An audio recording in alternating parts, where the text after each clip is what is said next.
Sa mas umiinit na tensyon sa pagitan ng Estados Unidos at ng Venezuela ay mas lalo pang pinatindi ng Amerika ang kampanya nito kontra droga matapos mag-mobilize ng 15,000 tropa sa rehiyon. Saan nga ba hahantong ang banggaan ng dalawang bansa at ano ang sagot ng Caracas dito? Pero bago ko simulan ay hihingi lang sana ako ng isang like at subscribe. Malaking tulong na ito sa aming mga content creator. Salamat po. Sa loob ng maraming dekada, binabahan ng Venezuela ang Amerika ng droga na pumapatay ng libo-libong residente nito bawat taon. Sabi ng DEA, 15% ng lahat ng narcotics na pumapasok sa United States ay dumadaan sa Venezuelan territory. Pero ang nangyari kahapon ay malinaw na patunay na ubos na ang pasensya ng Washington. Ayon sa impormasyong inilabas ng Washington Post, 15,000 US troops ang nagmomobilize para sa military operations. Sobrang aggressive ng deployment na ito kaya napilitan si Maduro na lumabas sa national television para magmakaawa sa American people na pigilan ito. Kasabay nito, ang top military officials ng Amerika ay nag-spend sa emergency meetings sa White House. Ayon sa Washington Post, sina Pete Hegseth at Joint Chiefs Chairman Dan Kane ay gumagawa ng strike options sa loob ng nakalipas na 48 oras. Pagkatapos lumabas sa mga meeting, nag-post si Hegseth sa X at kinumpirmang ang Operation Southern Spear ay para sirain ang narco-terrorists na pumapatay ng Americans. Isang senior administration official ang nagsabi sa reporters na takot si Maduro at dapat lang daw siyang matakot. Idinagdag pa niya, may mga options ang president na sobrang sama para kay Maduro at sa illegitimate regime nito. At makalipas lang ang ilang oras, ang military ay nag-shift mula sa planning papunta sa positioning. Ang fighter pilot sa USS Gerald R. Ford ay nag-a-analyze na ng Venezuelan air defenses. Ang Delta Force units ay naka-standby na. 7 warships ang nagpapatrol ngayon sa Caribbean mula sa dating 1 o 2 lang. Hindi na basta nagbabanta ang Pentagon, talagang naghahanda na silang umatake. Kasabay nito, ang Russia, ang pinakamalakas na military ally ng Venezuela, ay tuluyan na silang tinabla. For years, nangako ang Moscow na ipagtatanggol ang Venezuela.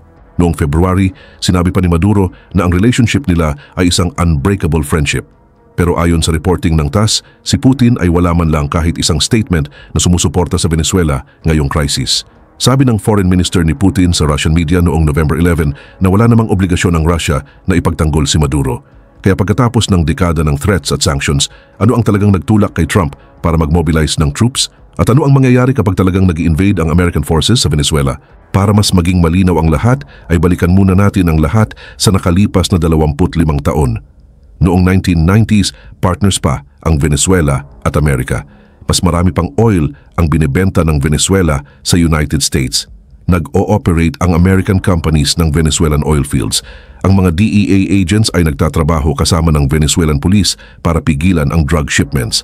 Nagsishare ng intelligence ang dalawang bansa, magsamang nagsasanay at nagtitrade magkasama. Subalit pagsapit ng 1999, biglang nagbago ang lahat.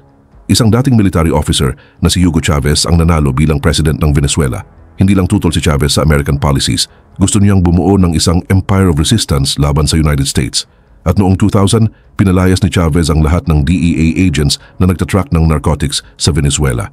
At sa loob ng ilang buwan, naging launching points ang Venezuelan airports para sa drug flights papuntang Amerika. Lumipat pa ang Colombian cartels ng operations nila sa Venezuelan territory. Binabayaran nila ng milyon ang mga general ni Chavez para magbulag-bulagan. Pagsapit ng 2005, iniulat ng US Southern Command na ang cocaine flow sa Venezuela ay tumaas ng 40%. Pero droga pa lang iyon, simula pa lang. Ginamit ni Chavez ang oil wealth ng Venezuela para gumawa ng alliances laban sa Amerika. Nagpapadala siya ng free oil sa Cuba para manatiling buhay ang Castro regime. Nagpopondo siya ng anti-American na government sa Bolivia at Nicaragua. Ini-invite niya ang Iranian military advisors para magtayo ng mga base. Pinayagan niyang dumaong ang Russian warships sa Venezuelan ports.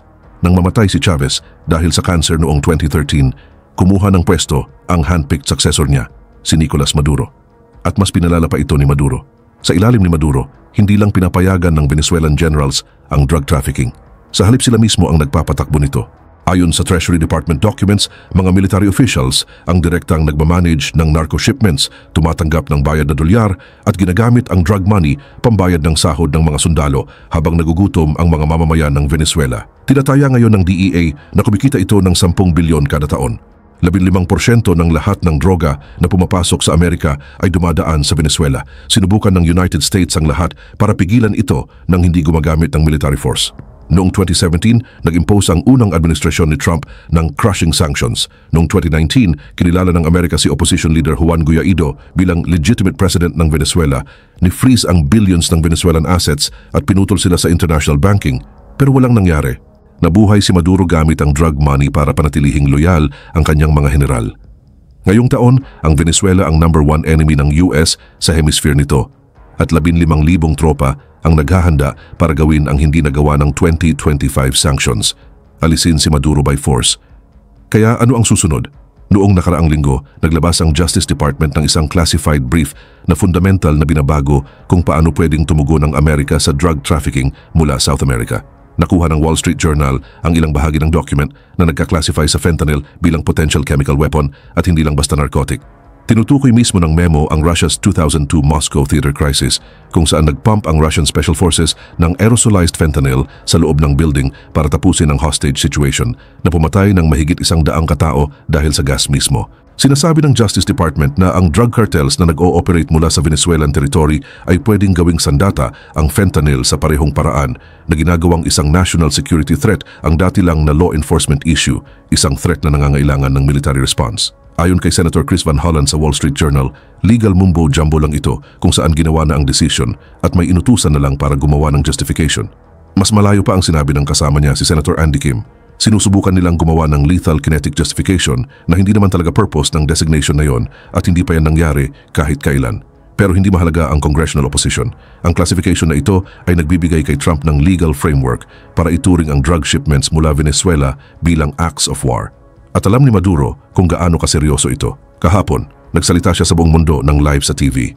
At imbes na kausapin si Trump o ang Venezuelan people, direkta siyang nagsalita sa American citizens. Sabi ni Maduro, "Ngayon, nakikipag-usap ako sa people of the United States. Itigil ninyo ang reckless hand na nag-uutos ng bombings, killings at banta ng war sa South America. Ang people of the United States ay may crucial role para pigilan ang tragedy para sa buong Amerika." Ang kakaibang appeal na ito sa American voters ay nagpapakita na alam ni Maduro na hindi siya kayang iligtas ng traditional allies niya sa paparating na mangyayari. Nagmobilize na si Maduro ng 200,000 tropa sa buong Venezuela na nakaposisyon sa key points mula sa Colombian border city ng San Cristobal hanggang sa coastal defenses sa paligid ng Puerto La Cruz kung saan malamang dadaan ang American ships. Pinapakita ng Venezuelan state media ang mga sundalo na naghuhukay ng fortifications sa kahabaan ng Caribbean coastline na may special concentration sa paligid ng Caracas na vulnerable dahil 22 milya lang ito mula sa dagat. Sinasabi niya na ang Venezuela ay may 5,000 Russian-made IGAs surface-to-air missiles at S-300 systems na nagpoprotekta sa mga lungsod mula Maracaibo sa west hanggang Suadguana sa east. Sinabi rin niya sa military commanders na handa ang Venezuelan forces mula sa Last Mountain hanggang sa Last City. Pero hindi ito pantapat sa US. Ang USS Gerald R. Ford Battle Group kasi ay nag-ooperate ngayon 300 milya sa north ng Venezuelan waters sa pagitan ng Trinidad at Barbados para manatili sa labas ng range ng Venezuelan coastal missiles pero may strike capability pa rin sa buong bansa.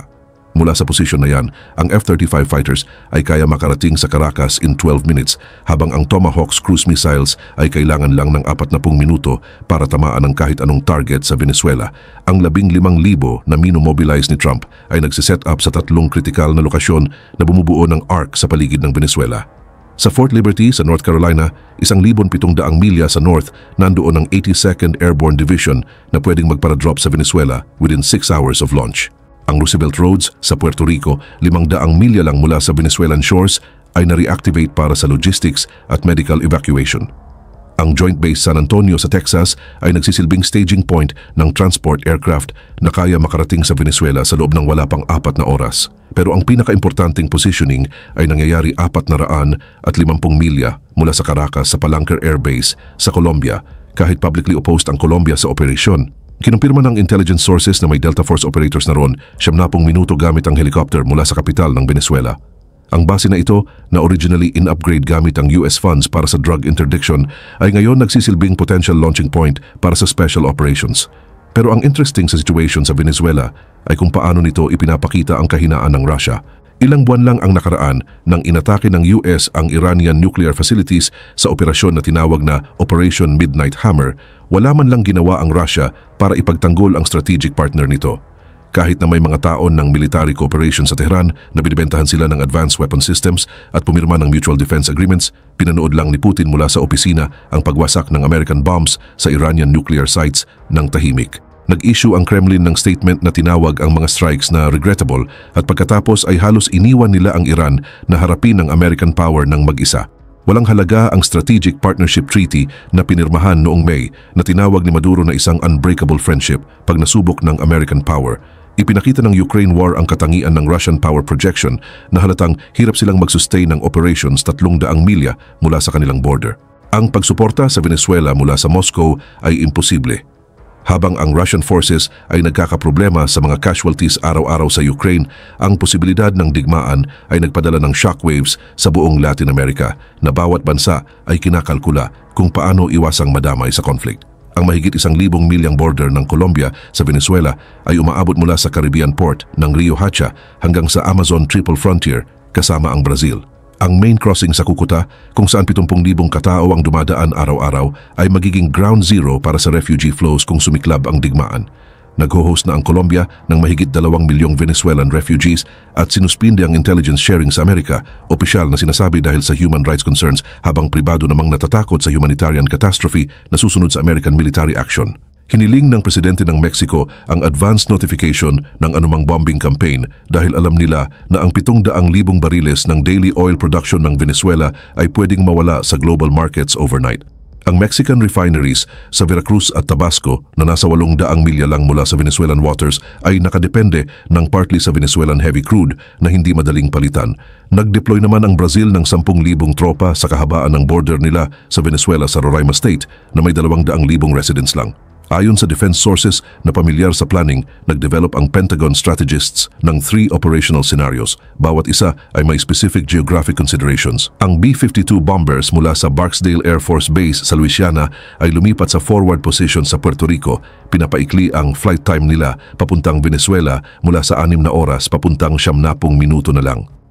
Nagpreposisyon ang transport aircraft sa Honduras's Soto Cano Air Base, 700 milya mula sa Caracas. Haharapin ni Maduro ang impossible choices na marahil ay may 76 na oras bago magsimula ang military action. Ang confrontation na ito ay higit pa sa regime change sa Venezuela. Ito ay senyales ng pagtatapos ng tolerance para sa hostile powers na nag-ooperate sa hemisphere ng Amerika. Sa loob ng 25 taon, nag-build ang Russia at China ng influence across Latin America sa pamamagitan ng ports, military partnerships at intelligence operations. Nagkokontrol ang Chinese companies ng ports mula Buenos Aires hanggang Veracruz. Naglilingkod ang Russian military advisors mula Nicaragua hanggang Venezuela. Ang Iranian agents ay malayang gumagalaw sa rehiyon gamit ang Venezuelan passports. Maiintindihan ng bawat anti-American government na tapos na ang immunity nila. Ang urban warfare sa Caracas ay pwedeng mag-produce ng napakaraming casualties. Agad natataas ang oil markets, posibleng mag-trigger ng global recession. Maaaring kumalat ang anti-American terrorism sa mga lungsod ng Latin America kung saan milyon na ang may sama ng loob sa US influence. Ayon sa Washington Post na ang final strike authorization ay pwedeng dumating within hours habang pumapasok sa final phase ang military preparations. Habang hindi pa lumalabas si Maduro publicly mula sa televised plea, sinasabi ng sources na lumipat siya sa isang bunker complex sa mga bundok sa labas ng Caracas habang ang pamilya niya ay iniulat na lumipad papuntang Havana sa isang Cuban military aircraft. May sariling kalkulasyon ang mga Venezuelan generals habang nagmamas ang American forces offshore. Pwedeng ipagtanggol nila ang isang regime na binabayaran sila ng worthless currency habang kumikita sa cocaine, o pwede nilang alisin si Maduro mismo at makipag-negotiate sa Washington para sa amnesty. 25 taon pagkatapos pinalayas ni Chavez ang DEA agents at idineklarang digmaan sa American influence. Ang digmaan na iyon ay malapit nang matapos gamit ang overwhelming military force. Ang drug flow na pumatay ng 100,000 Americans ay sa wakas haharapin ng consequences sa pinanggagalingan nito. Hindi lang basta umakyat ang Venezuela crisis. Nakarating na ito sa punto kung saan ang American military intervention ay mukhang inevitable habang ang desperate appeals ni Maduro ay hindi pinapansin dahil naghahanda si Trump na tapusin ang threat na ito ng permanente. Ang natitirang tanong ay kung mabubuhay pa si Maduro ng matagal para masaksihan ang pagdating ng American forces o kung ang kanyang sariling generals ang magpapasya munang iligtas ang sarili nila.